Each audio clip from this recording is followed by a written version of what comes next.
Hello and welcome to this week's edition of The Mediator with me, your host Brian West, here to give you your top 8 headlines and developing news stories that made it throughout the week.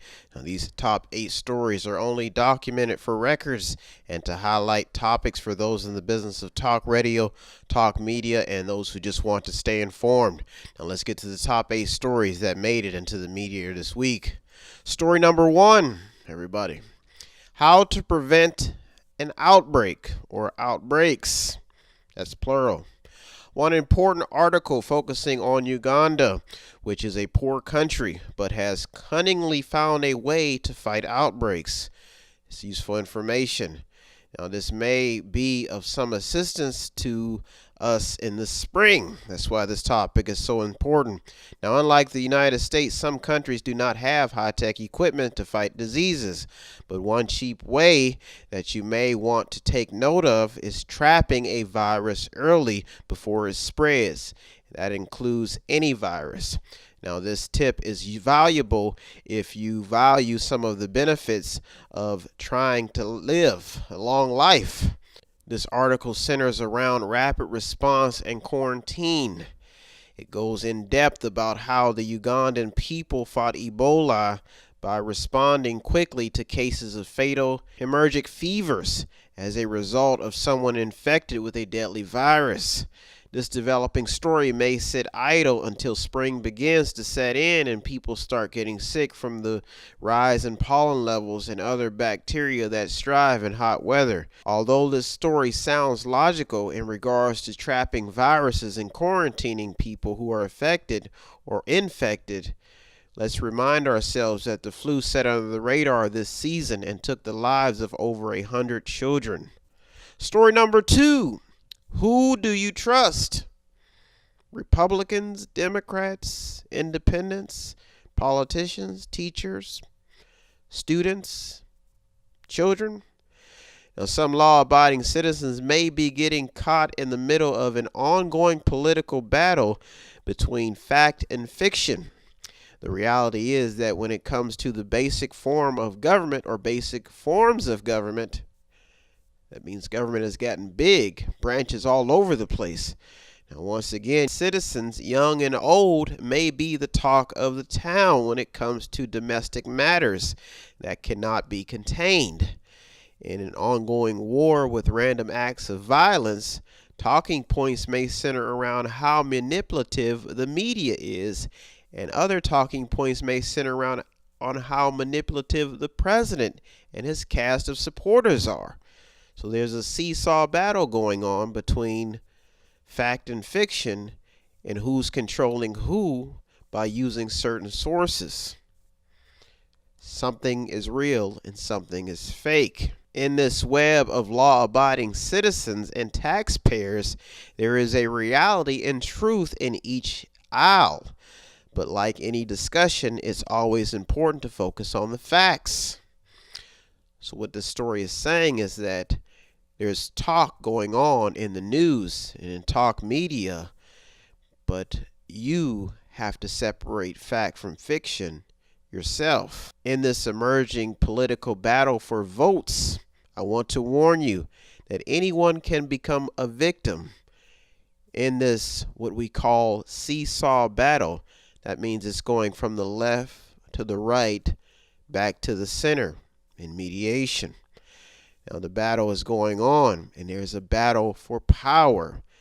So when you're looking at the meter, if you're watching and tuning in to this informative broadcast, it's important to note that there's a seesaw battle that's going on from the right to the left.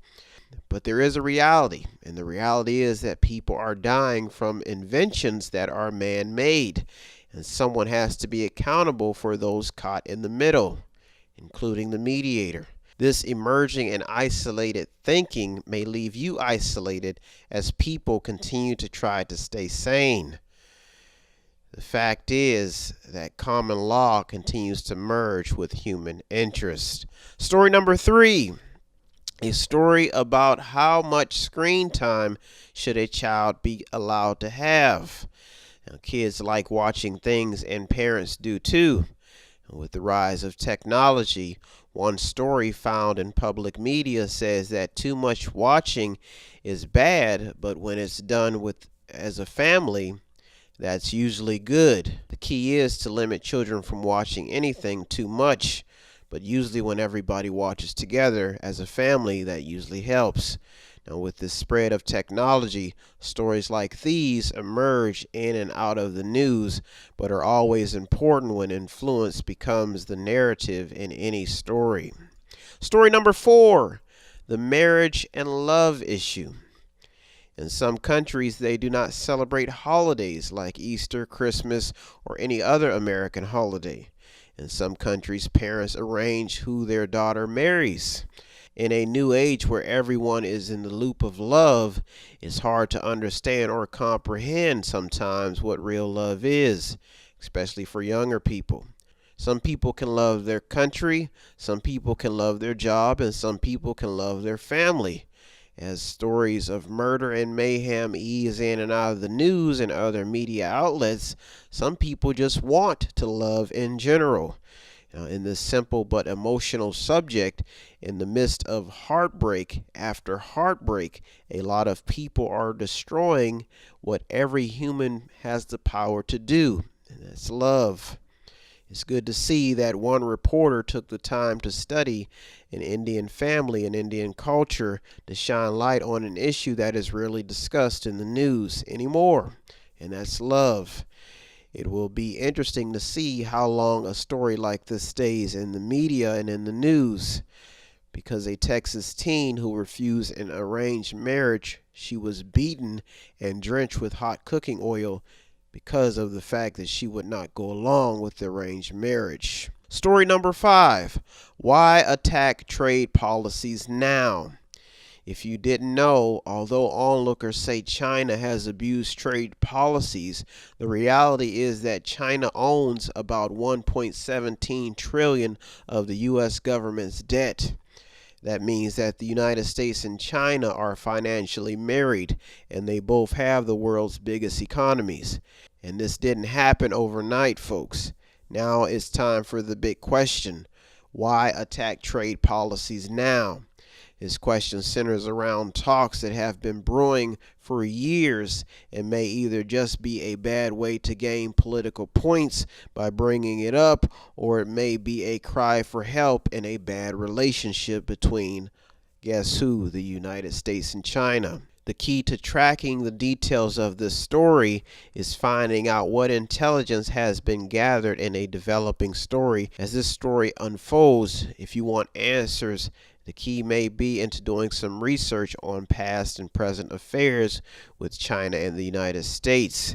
In this research, it may reveal power moves that high-level officials are making to exchange the cards that they are holding in their deck or in their hands. The reality is that no one knows how this will affect the future, and at this time, we can only assume.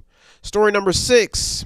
What happens when a veteran gets deported to Mexico or any other country? But right now we'll talk about Mexico. If you haven't heard, some people are getting deported, and some of them served in the U.S. military. I want to warn you that this story is complicated, so in respect to veterans, I will use a what-if statement. Like, what if a veteran was from another country and was caught dealing and using drugs inside the United States? Should he or she be deported? That's the question. If you said yes, then let's examine this a little bit further. Like, what if the veteran got caught by Mexican drug cartel after he or she was deported? And the drug cartel not only wanted to steal his or her skills that they've learned protecting you and your freedom, but they also killed him or her in the process, especially once they resisted. That's deep. But this is how complicated the immigration issue is in the United States. There's one more thing I forgot. What if this person had kids and the kids were legal citizens?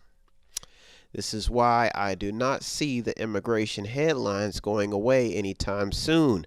So if someone is telling you to ignore the news and run off to happiness, they may be leading you into a trap, because eventually a story like this will affect you. Story number 7, and the final 2 stories that made it into the media this week. The data issue. That means the internet, the web, your information, the data issue. From the new Cloud Act that may allow police from other countries to access U.S. data. That's from that to politicians, Cambridge Analytica, and Facebook colluding to influence elections. I want to inform you that in each category, this all has to do with data. This video that you are watching is a bunch of ones and zeros in the form of color. That's all data. And it could be, in your case, your data and my data.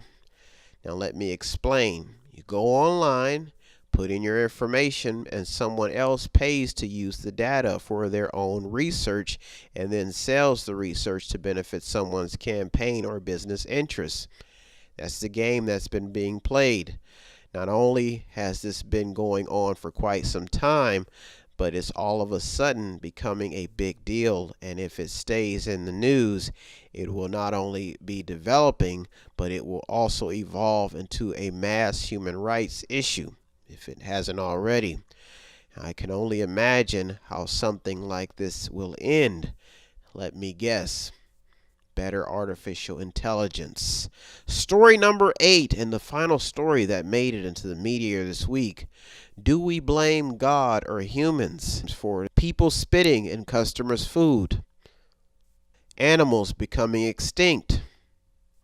Gun violence. Riots and protests. And the dreaded climate debate. In each of these topics, we have what we call the human factor. Did God give me the ability to wear this suit, or did I choose to wear this suit? Now, some believe that God did it, and some believe that I chose to wear this suit.